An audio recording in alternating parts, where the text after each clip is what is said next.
Osiris. I'm just tired. I am tired of seeing bill after bill with no headlining women. I don't get it. I really do intend to stand with women in this new era and keep pushing our motivation to be equally represented.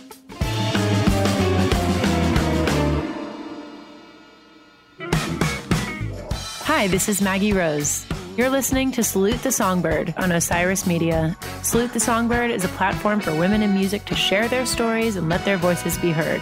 And everyone has a seat at the table.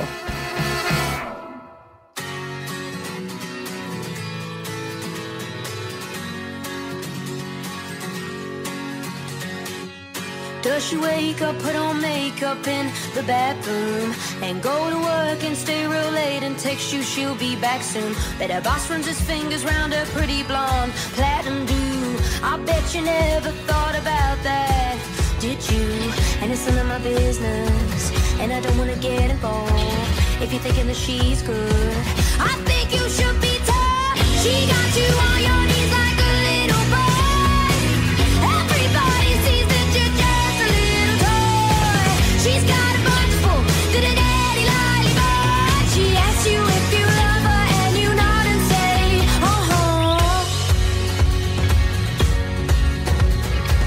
She wears short skirts so you don't ask her if you can check her phone. Talk about the guys at work so you feel ego-central. Like fancy cars and football teams, is she like continental? With a European accent, does she speak? Oh, so gentle. And it's none of my business, and I don't wanna get involved. If you're thinking that she's good, God no, she got you on your knees like a little boy. Everybody sees that you're just a little toy. She's got a box full to the daddy lollipop. She asks you if you love her and you nod and say, She got you where it hurts, but you don't seem to see the way she's out of work. She's doing what you did to me. She got you where it hurts, but you don't seem to see the way she's out of work. She's doing what you did to me. She got you on your knees like a little boy. Everybody sees that you're just a little toy. She's got a box full to the daddy lollipop. She asks you if you love her and you nod and say, She asks you if you love her and you nod and say, She asks you if you love her and you nod and say,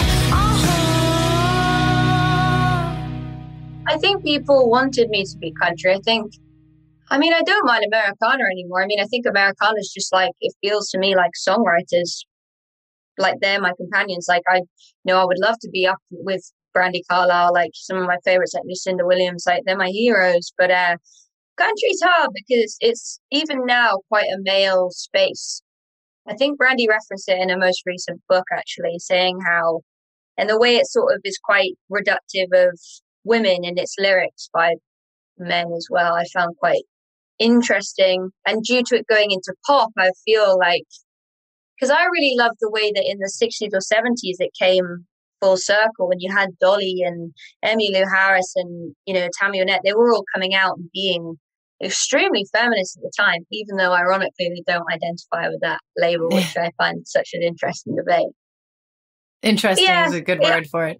Yeah, I was going to say, but I think we're coming back around. Like, I hope there will be some headway in country music. I don't know. I felt maybe it was too reductive and eager to sort of pin that on me in a way. But, it is what it is. I think it's when you're young as well, when you're trying to find your sound, people might be able to take note on that and be like, just because I wasn't sure where I was at, but I've always made music that I enjoy listening to, which is such a varied playlist of stuff, I think it all fits so comfortably together with your sound, though. There is folkiness and even punk elements to it, soul, R&B. It doesn't feel affected. It feels like you. But I know I've dealt with this challenge of it being nearly impossible to course correct when you feel like the perception being cast about you is not in line with where you want to go, and you take it. And it's interesting for me to have heard you say that, because the first time I saw you perform was at the Americana Honors and Awards ceremony in 2019. at the Ryman, and it was just you and an electric. Mm-hmm. And it was awesome because I could imagine all the production without hearing it on stage. Just you and your incredible voice and this guitar. And it fits. And I think it's part of this conversation that's ongoing about the evolution of what Americana even is. And some people are traditionalists and they don't want it to change, and others are making room at the table to be more inclusive. And I feel like we just kind of figure it out on our own without worrying too much about the marketing angle. Well, that's why I always admire people with like 10-year-long careers. Like I look at PJ Harvey, I look at Tori Amos, I look at, even Radiohead. Like nobody's really all there on their first record. Like Alanis Morissette had a whole career before Jagged Little Pill. And I find it a lot healthier to admire people with that sort of trajectory. Again, to mention Randy Carlyle, because overnight success is actually quite limited, I find, in the span of people's career. And I've never really had ambition for that. I've had ambition to be a songwriter for the longest time I possibly can. So I think for young artists, it's a lot more healthy to look at people who've had that trajectory as opposed to like, certain people who are like flash in the pan that press likes to shove down our throats and be like, loves the magic of it, which is great. I'm not by any means saying that's a bad thing. I'm just saying I wish we had a more healthy narrative for young artists when they're coming up. Absolutely. And a more healthy narrative for long established artists as well. Sometimes because you've been doing this for over a decade, people think that you're damaged goods. Or Brandy's such a great example because she had a lot of success even 10 years ago, but now I feel like just this fully fleshed out artist that people have a really intimate understanding of because we've been able to see her sustain and keep delivering and being consistent while evolving her sound, working with Dave Cobb, which I know you've been doing. And second record. I think people like Dave are such allies to people in music, and especially women in music, because that guy doesn't make you feel like there's any clock when you're in the studio. He doesn't make you feel like there's any clock in general. If anything, I think he's the type of person who'd walk into a room and if the songs aren't good enough, I'd take more time to do it. I'd take more time to write. And I think the weird thing about the pandemic was it gave me, probably the 3-4 months extra to finish my album. And I wrote 8 of the songs in the extra time that I wouldn't have had if there hadn't been a pandemic. I wrote half my album that I'm most proud of, like literally 2 weeks before we went in recording. And I don't think we give it much time in our society now or in our artistry now to evolve because you're so scared of being irrelevant because there's so many more artists in the world. Because we have this new ability so anyone can do it, there's a flux of people. And so you want to stay relevant. You don't want to make music if no one's there to kind of enjoy it or listen to it. It would just be a shame. So you sometimes probably let that get to the record and don't make the best record for fear of that. Yeah, nothing's a creativity killer like feeling like you're under the clock. And I think that's also the accessibility that we were touching on earlier about social media and this pressure to just constantly be putting out music and doing something and appearing to be busy, or else that means that it will translate as us not being successful or in demand. And you have to fill up the well and you have to work with someone who's going to collaborate with you and allow you to really extract the best production that you can. And these are precious songs.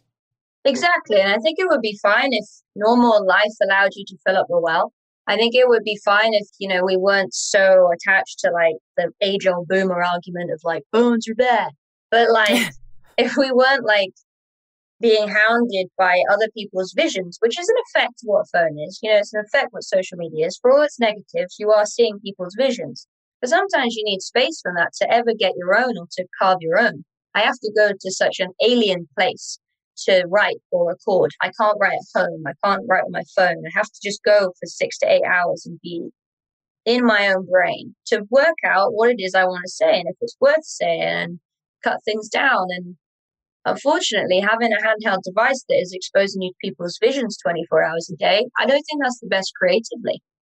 But, everyone's different.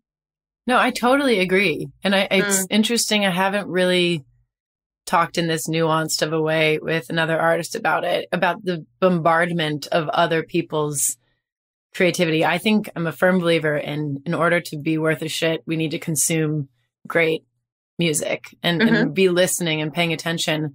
But sometimes it's that unsolicited presentation that we're served up that we're like, wait a minute, I was in the middle of my train of thought and this is beautiful and well thought out, but now I'm thinking about that train of thought and the marketing thing. And again, the comparison thing, not that we can't be altruistic and happy for other people and having found that, but it does seem like there's always something there to kind of pull us off course a little bit. Well, it's not just the records, that's the problem. I think I read when D'Angelo and Questlove made that famous record, like they went to the record store and they bought all the great records, went back to the studio, listened to them all, and then proceeded to make one of the greatest albums of all time. But we're not talking about records. We're not talking about music. We're not talking about plugging in and listening to an album. Like you said, we're talking about marketing campaigns constantly.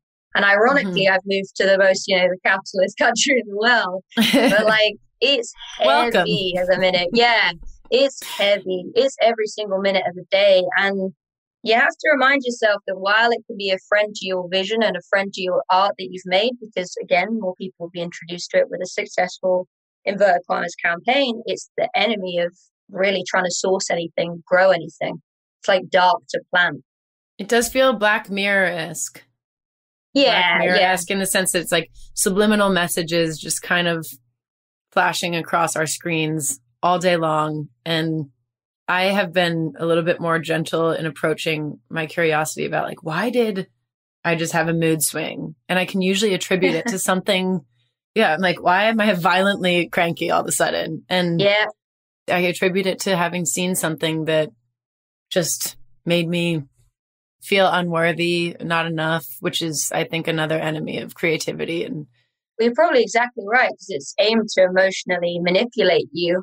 And the whole point of music is to be able to emotionally manipulate yourself.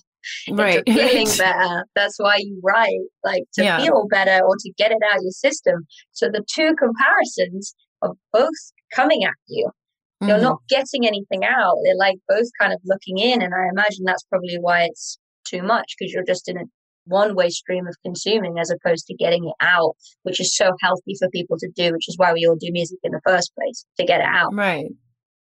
Well, you were saying earlier about how your writing process is pretty insular, and I read that you don't really like to co-write. You like to write everything by yourself. And I think that's really tremendous, especially in circles where like it's clear that you're a good collaborator when it comes to putting the record together. You're working with all these talented people in the studio, but why is writing songs by yourself so important to you?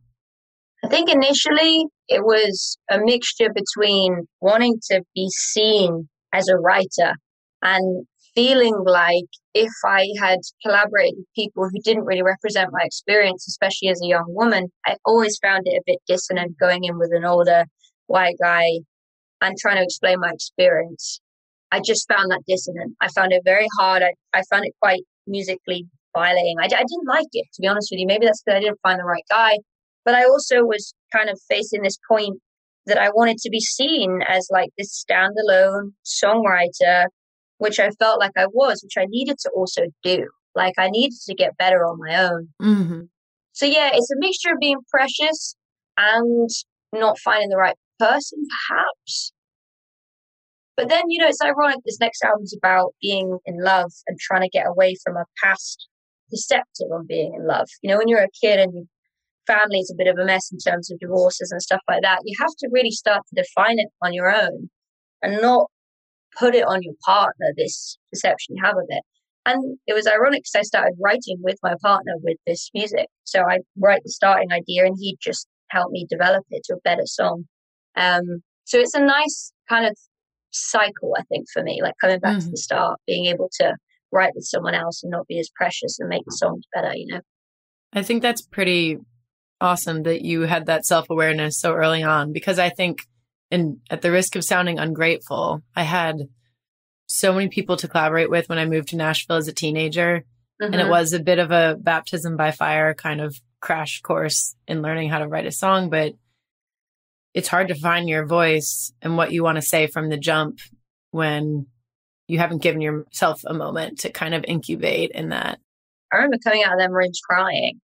Maybe I was dramatic, but I just felt so creatively crap about it. I was like, because, it's interesting. This one journalist said to me, like, my first album didn't scan very well, not in a negative, but it was quite clunky, my phrases and my lyrics. And that's because I was an 18-year-old trying to get in all these massive feelings in my writing and perhaps wasn't experienced enough to put it in an eloquent enough way. But I love that. Yeah. I love the fact when you put on that record, you're listening to an 18-year-old young woman try and figure it out. Isn't that the perspective of an 18-year-old? That's exactly what I'm saying. I don't listen to Tori Amos and go like, oh, well, if that verse had been a bit more compact. Yeah. I am not listening to her for that. So no regrets from where I'm standing. I just wish, people felt empowered to do everything their own way, be that collaborating with people or be that not. It took me a minute. I mean, you're 10 years younger than me, and I feel like I'm just arriving to some of these conclusions that you've already been living and putting into your music. Okay. And yeah, it's a really exciting time. It feels like a rebirth. So it's reinvigorating me after having done this for so long, but just even how your writing process is evolving and starting to incorporate your partner into it as a collaborator or an editor. I mean, I think that's really cool that you established it and now you can start to tweak with it instead of just having someone say, which is what my experience was a little bit like, was this guy's the best writer, and in Nashville this is how we write a song, and by 3 or 4 o'clock it's done, and the editing and revision process was kind of non-existent. It's hard to undo those things, break those habits. Exactly. They might be the best writer, which basically means the most easily consumed songs. Is the best writer of most easily consumed songs. And if you wanted to be a pop act or a pop star or somebody who harbors the most consumed material or vision, great. If you don't, it's a terrible idea. Yeah. But then maybe the other perspective is maybe he's the best person at getting it out of you. And maybe there are 10 to 1 or 1 to 10 of them in places. I'm just saying from my experience, it's certainly not how I felt about it going into them rooms. But I think it's more producers who are good at that. I've met so many, especially male producers, who are incredible at doing that, of not making you feel judged, of making you feel open and allowed to express your musical thoughts and trying to get your sound and analyzing your sound and creating your sound. It's more producers I found that in than writers personally for me. Pre-production is extremely important, and you can have a big producer like Dave Cobb, who's worked on so many different people, Chris Stapleton and Brandy, and he's able to make records that sound like the artist produced by him, not this production with a different vocalist on it, which I know that sounds super simple, and that's almost a bare minimum of what we expect of our producers, but to really try and mine what it is that Jade Bird wants to sound like. Exactly. And making the environment friendly. And it's a really difficult thing to pull together, but people who understand chemistry and relativity and how to get like a group of people checking their egos at the doors. And sometimes it just doesn't work. Like I've been with a few collaborators, it's just a mismatch. For whatever reason, there's no magic in the room. And for example, like me and Dave, I think work well because I like to move on really quick. Lots of people spend hours and hours and hours and hours and hours on their record, days after days, deliberating. I personally find that is a source of complete doubt. So that's like sticking my hand into a puddle of like murky water. I find that so hard. So for me, having Dave, who's like, we're going to track the record live with incredible musicians. We're going to spend an hour after overdubbing, and then we're kind of done. And for me, I was like, hallelujah. You know, but for someone else, that might have been like, oh, what? Like I spend, Radiohead, for example, with Nigel Godrich, spend years like perfecting it. So it's different. It's very personal, the creative process, as I'm sure you know. Yeah. Different seasons though. And for these songs, like these are real instruments. There's an organic, awesome, living, breathing feeling about the songs that you've released thus far from different kinds of light. And sometimes you don't need to beat a dead horse, and that urgency and that live feeling that I feel like you and Dave definitely accomplished is it's alive. Yeah. It's awesome. And sometimes you don't want these songs to get stale, and you don't want to wear people out or even psych yourself out that it needs more manicuring and it needs to be massaged until every imperfection and wrinkle is ironed out. Yeah, that's what I love about, like, when we talk about Americana or them things, like often you'll go and see them bands and they had to be good live. Like it had to be incredible live. There was no track. There was no kind of hiding behind stuff. And I thrive in that environment because it's like the pressure, you know, you want to be as good as your idol. So you've got to beat yourself up to like be that good. It's like, it's a whole thing. Like, and then you win because then you get to capture the audience's attention. You get to capture the hearts of your audience. And it's just like this incredible, it's honestly as fun as a game. Because you're just like, you're great, take it out on the road. People might not like it. You got to convince them. I mean, it's really fun. Like, I live for that. I live for the fact that people don't just like you by, I'm not one of these people who believes like, I show up so they should like me. You know, I'm like, I'm show up, I'm going to give them the best show ever. And then hopefully they like me. You know, that's kind of how I feel about it. It's an open dialogue. It's not this closed dialogue. I'm not into that. Well, I think that is what will allow you to also lead a sustainable, long career is your work ethic. And what you said earlier, there are so many artists out there. There's so much noise to cut through that we got to put in a little bit more elbow grease just to have these kinds of careers, taking it direct to our audience and now having that as a resource again, as our A&R, and knowing that we don't have to decide on our own if this is really good or not. I always need the audience to kind of validate what we're doing. I feel like that's my compass, and I've been without it. And it's hard, yeah. You're like putting out a whole record and no one's heard it. It's not road tested, and you're just like, oh, you know, like I found it the hardest thing deciding on what singles to put out, because I'm just like, don't know what goes down well. I don't know if I've got duds. All I'm going on is self-belief. I think it's actually probably a nice, rare situation that might prove quite fruitful because I've made whatever I want in a weird way. I've not cut something because it's not gone down well. I think it's a good song that's going on there. But like you said, it is strange because I grew up testing every song on my first record with an audience. So it's going to be interesting. Well, I think you said it could be an opportunity, and you offered a little insight into how you wrote your title track for this album and how being in Japan was an incredibly inspiring time. You were away from everyone and anything that you'd ever known. So it kind of makes sense to me that you're putting this album together and sequencing it, not having toured, given how introspective these songs appear to be, or I anticipate them to be, given how you've spoken about the record.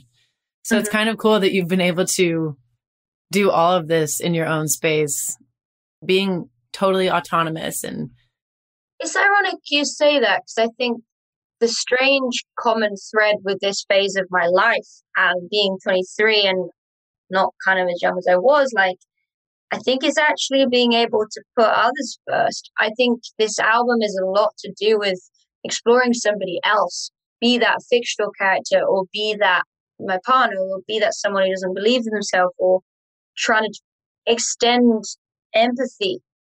And I think when you're young, naturally, it's all about you. I think when you're 18, you're like, me. And I think it's a natural instilling of just like, I don't even know why, but this kind of self-centeredness.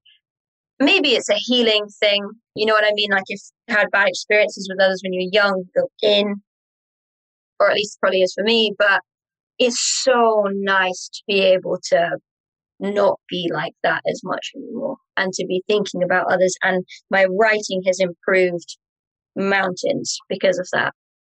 I always said it, to be a great songwriter, you have to have a shit ton of empathy.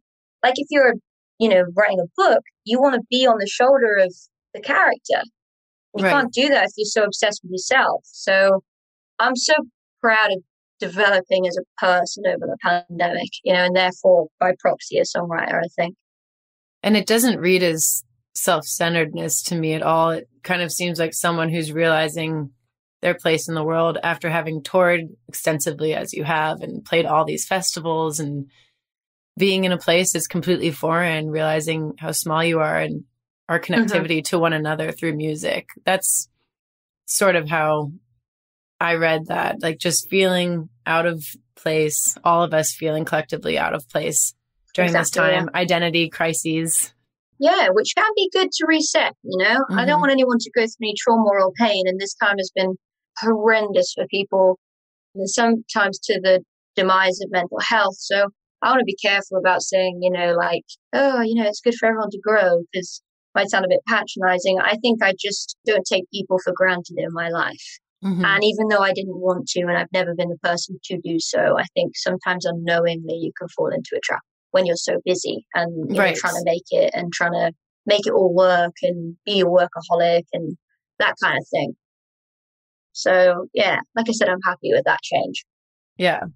Well, looking at your social media, it's pretty cool how you've minimized it to just zoom in and focus on what is happening right now, which is the release of this record in August, and sharing insight behind each song as you're going to do as we evolve in revealing the track listing. Yeah. It's really cool to see your fans engaging with you in a meaningful way. You showed us the cover of this record and I looked at some of the comments, and first of all, your fans are very intelligent. One person commented, like, did you get inspiration from this installation artist? Because they use these warm tones for healing and light. And you were like, I did not have that intention there, connecting with that specific artist, but those are all the things I was trying to achieve with this. The clothes and the minimalism of it kind of reminds me of Japan style. So it's just like this artist who knows who they are, with fans that seem to really be paying attention to everything that you're doing. Even the ticker of the letters as you're revealing the track listing, watching people try to figure that out. And my theory was that it looks like a train station where all the letters are changing. Yeah.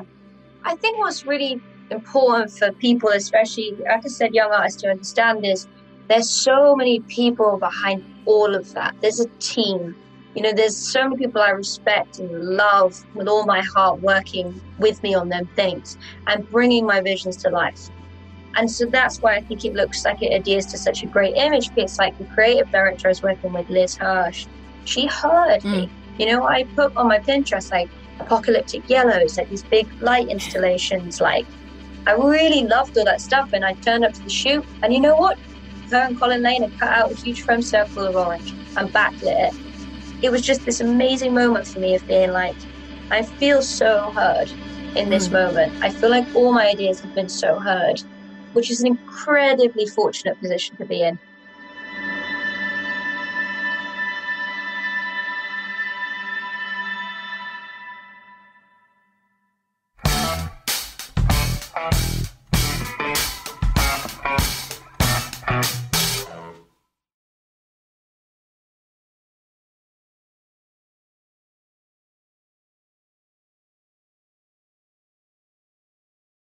So you just played in Maryland at a place called Ram's Head, which is kind of where I'm from.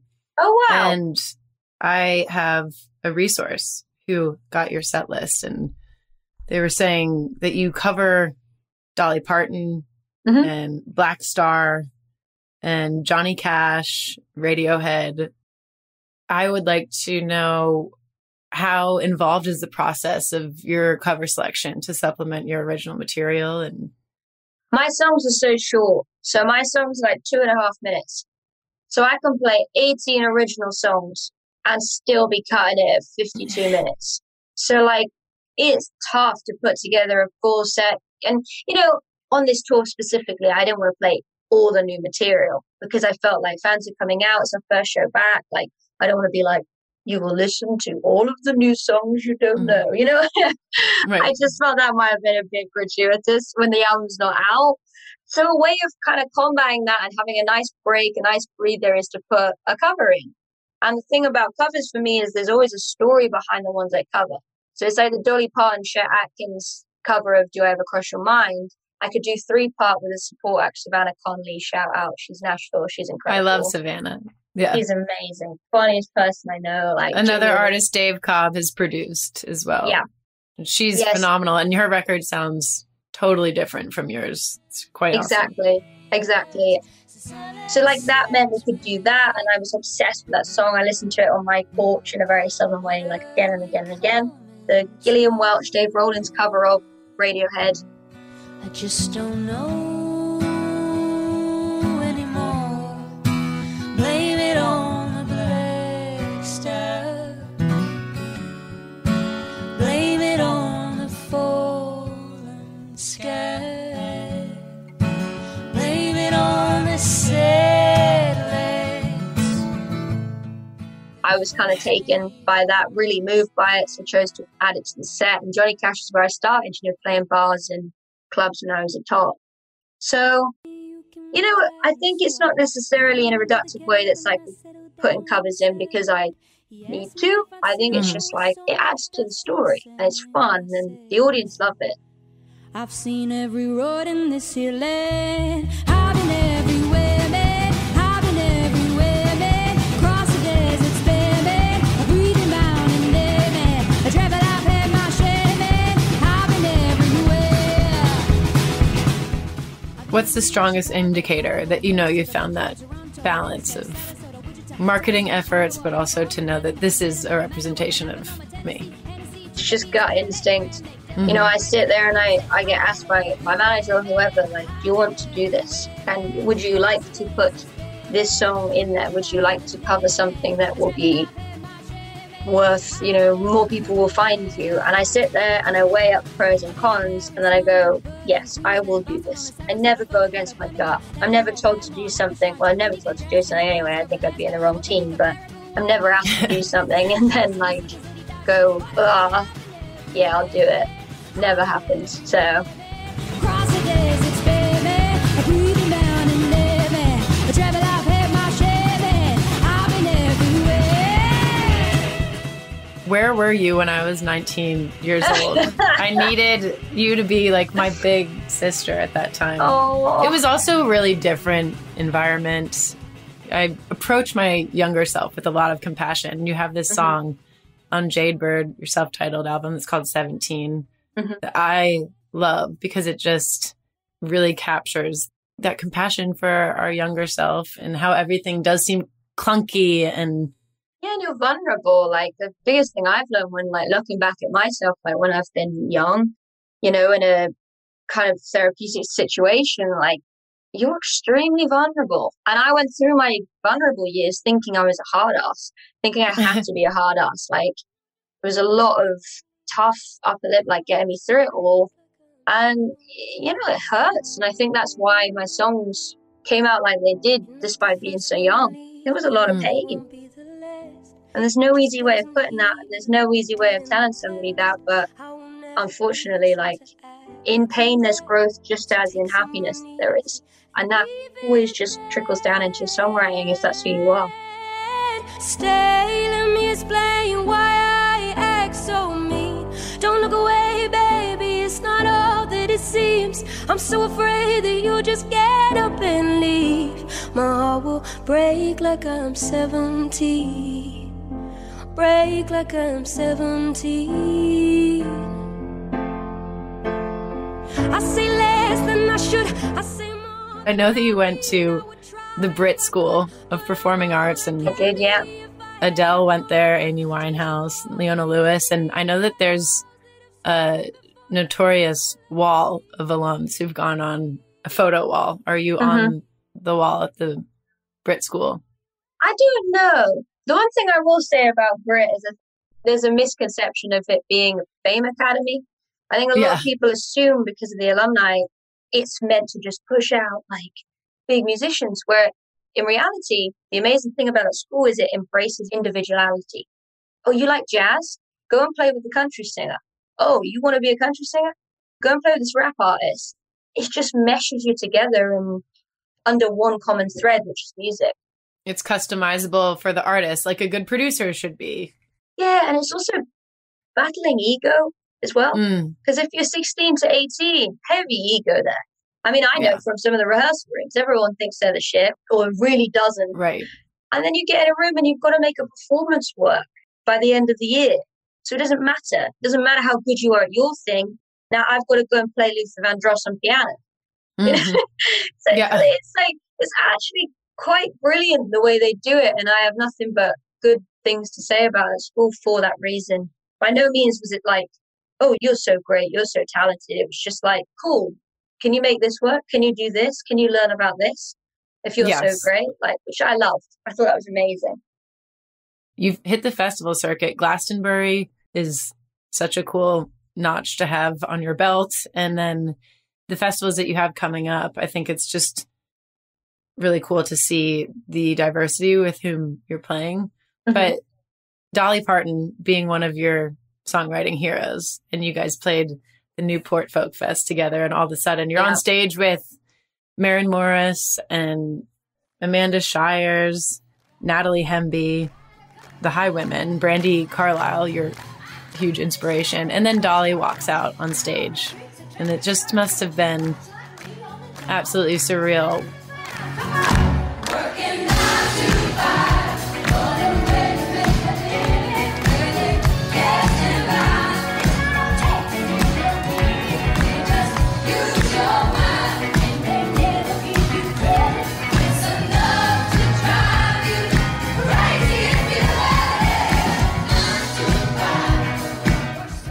You sometimes go out of yourself in their moments, and I think that was a little bit of that. I mean, the day was just so adrenaline run. I was so honored to be there, like insanely, like when in their moments, I just feel so honored to be there that I just have to make it the best show ever. Like I have to try, even if it doesn't, happen. I have to try.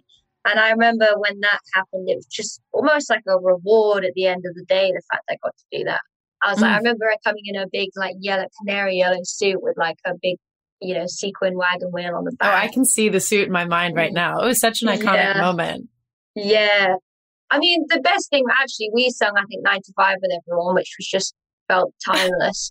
And then her and Brandi sang I Will Always Love You together, and I was like, moved.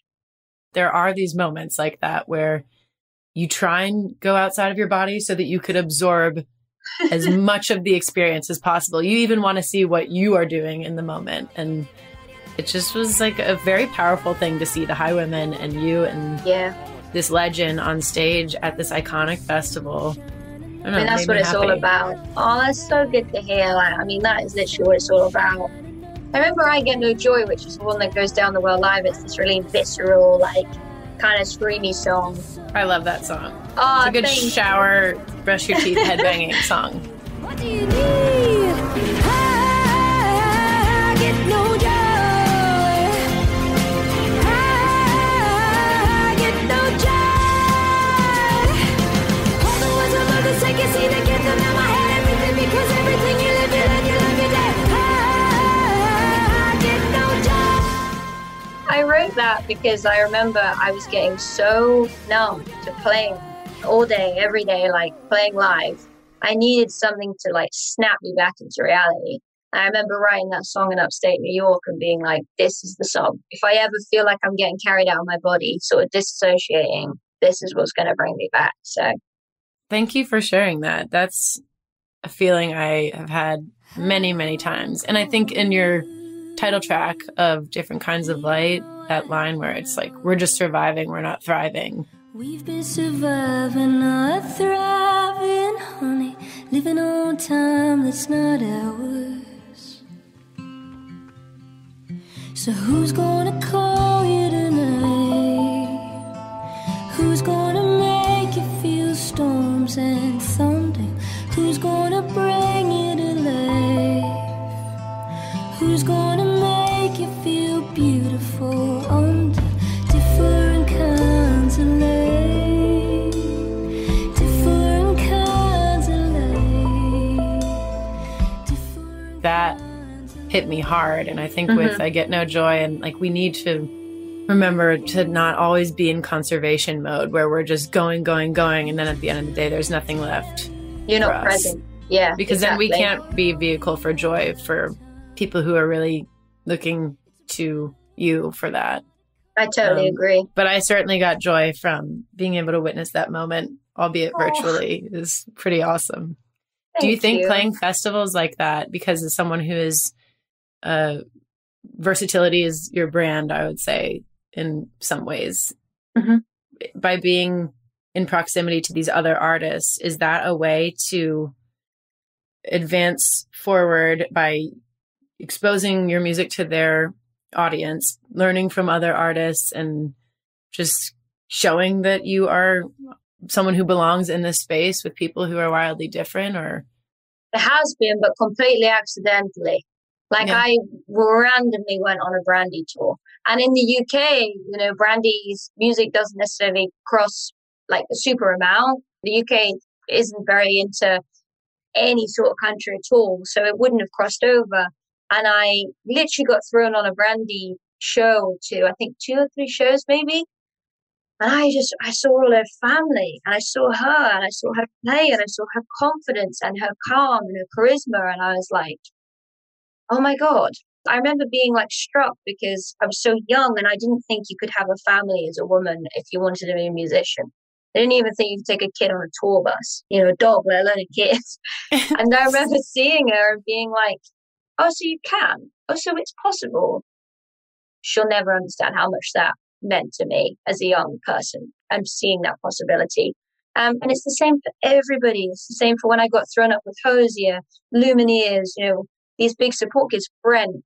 I just found out accidentally that when I get put in front of their audience, which is associated with Americana, I thrive. Like, talk about surviving and thriving. Like, I thrive in them environments. So totally accidental. All of this is like kind of coincidence and happy marriage, I think.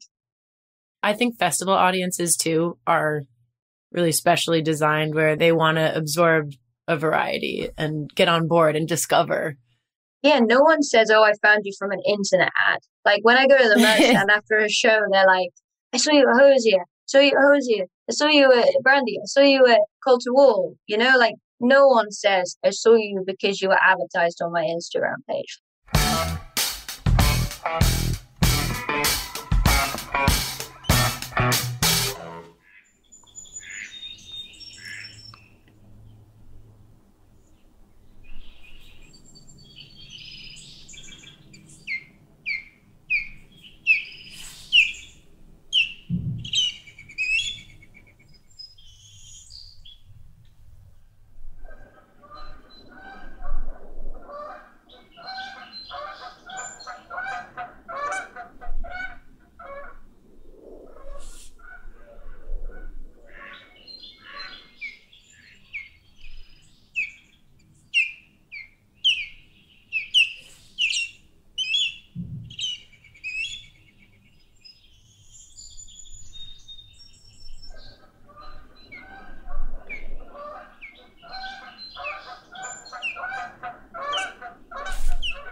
You also were so good about getting your music out there during the pandemic, helping other artists. You were pretty vocal about how you were dissatisfied with the general attitude towards music and the arts, and that they were neglected a little bit. And I feel that way. But what were some of the solutions that you were trying to put forward or things that you were doing to draw more attention to that?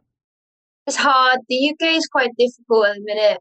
Our government is extremely conservative, and we've just cut off ties with the EU, which means for musicians, touring is about to get 100 times harder and 100 times more expensive. There's nothing you can really do with that. You can protest, as we've been doing for years, but it's still going to happen. And I guess what disappoints me more is, I've spoken a lot about this, but festival bills in the UK, especially, but worldwide, underrepresenting women. And I'm just tired.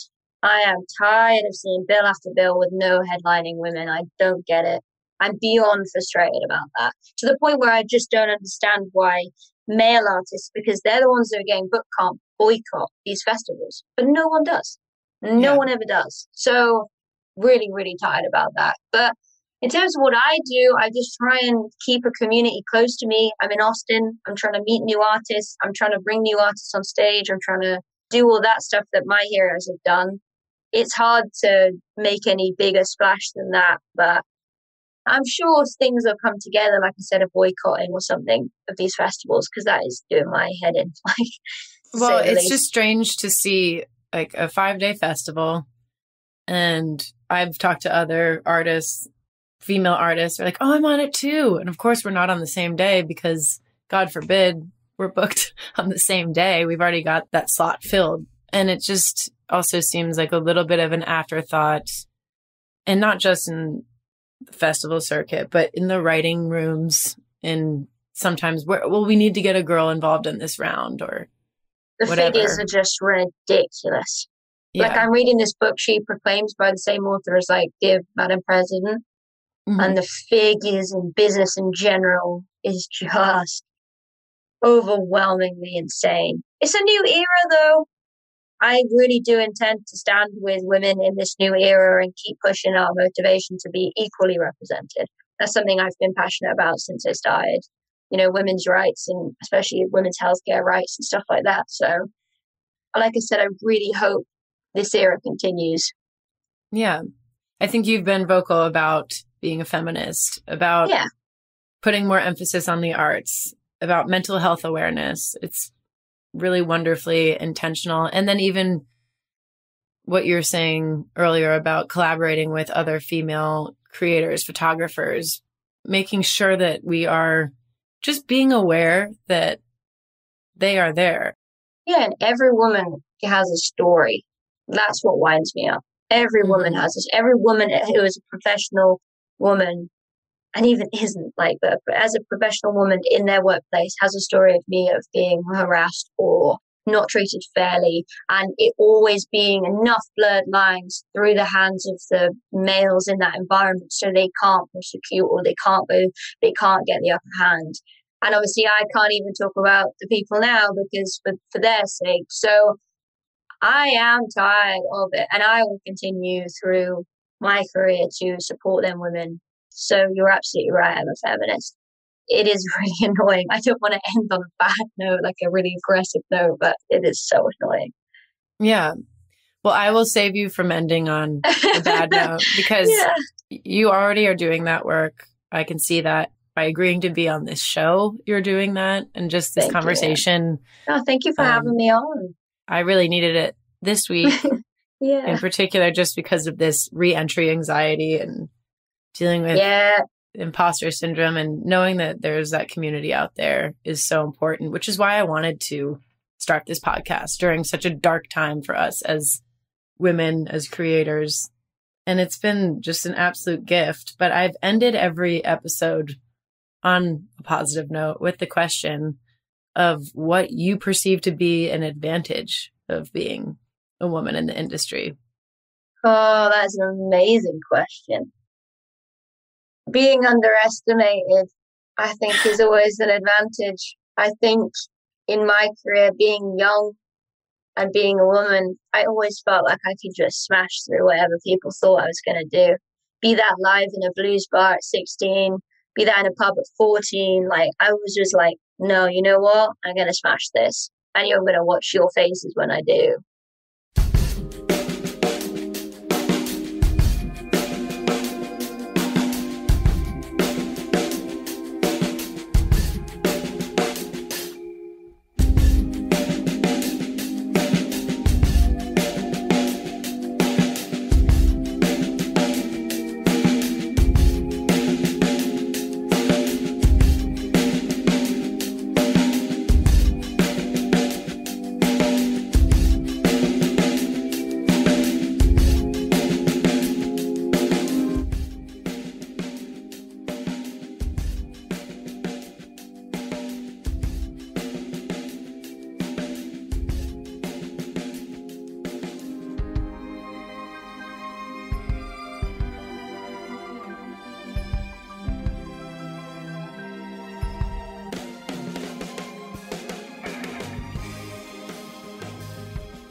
They say I act around you different than I usually do. They say that I've even given special treatment. I deny it, but I can. What you don't seem to understand is I won't just take your hand. I've left signs, but you take no notice. Why is it so hard? Why is it so hard? Why is it so hard? I'm giving you a head start. I know it goes on easy, but come on. What do you need to see? I'm giving you a head start.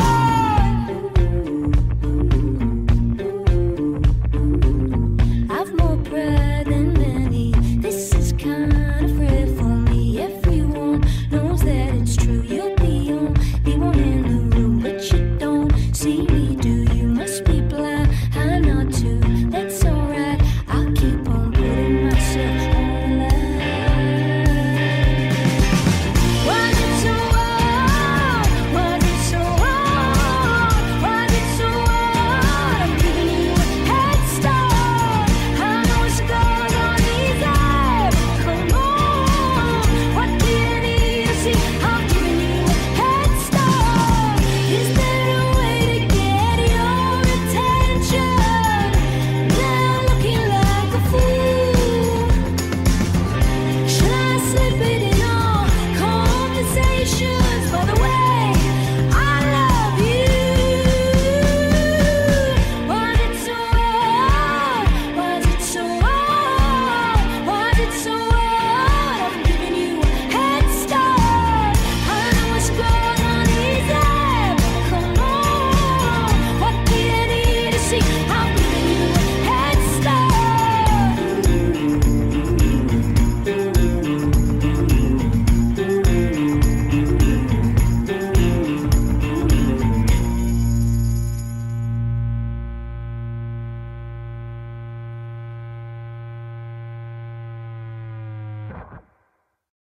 Osiris.